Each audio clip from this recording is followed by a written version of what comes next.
Samantha, meet my mamita, Señora Bettina Caballero.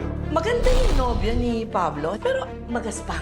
Magaspang kumilos. Nakilala kami ni Pablo sa bar. Sa bar po na pinagtatrabahuan ko bilang waitress. Waitress. Lang yung alam kong paraan para ipakilala ang sarili ko. Senyorito! Taka ka ba? Matuto kang makiramdam at lumugar? Kundi, ikaw ang lulunurin ko sa pool! Ang arte mo! Bakit? Sino ka ba? Sugin ka lang naman. Tama si Tanggol. Gago ka nga. At least akong gagong mayaman. Eh yung tanggol, gago lang. Babas! Akala ko maayos ka! Bakit? Sino bang pinagmamalaki mo?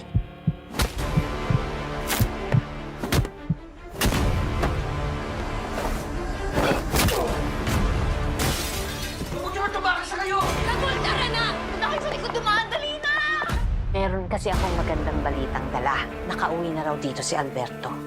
Naglalagi daw to doon sa Calle Gonzales. Alam ko na kung saan nagtatago si Alberto. Sa may Gonzales compound, dito sa Quiapo. Kailangan pala kumilos na tayo. Huwag na tayo mag-aksaya ng panahon.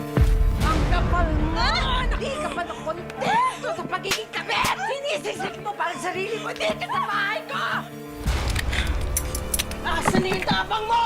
Marami na akong napatay na kriminal dito sa Quiapo. Marami na rin akong nakaharap na halang bituka. Sige, iputok mo! Sinasabi mo na nga ba, nakikipagkita ka din sa pugante yung anak mo? Si Tanggol lang ang pwedeng gumawa nito dahil gusto niyo ang gantihan at patayin na anak namin ni Elena! Si Babos nga, boss! Kinahasa nila ako na... Humanda ka, Pablo. Alam ko na ikaw ang gumawa sa akin ito. Patawarin mo ako. Di pala kita nailigtas. Kaya pinapangako ko sa'yo ngayon, igaganti kita. Tanggol, sigurado ka ba rito? Yan, may dumarating. Yun na ba yun? Si Alberto, Mapapahama ka dyan. kung ayaw niyo ako samahan. Ako papasok mag-isa. Mukhang mabibigyan ko na rin ng katarungan ang pagkamatay mo. Hoy! Ano ginagawa mo dito?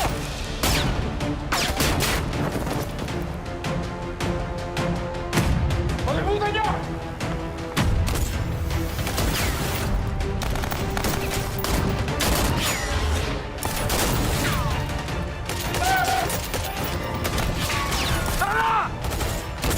Ito na ang tamang oras para makaganti tayo sa kanya.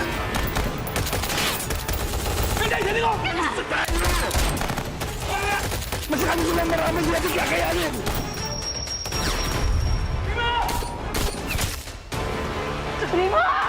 Kulang pa yan sa ginawa ninyo kay Yoli! Harap daluso ako! Papatay sa'yo!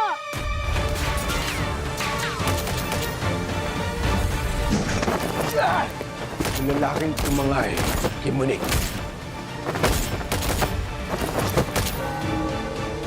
Nakaharap ko siya para ako nakatingin sa salamin.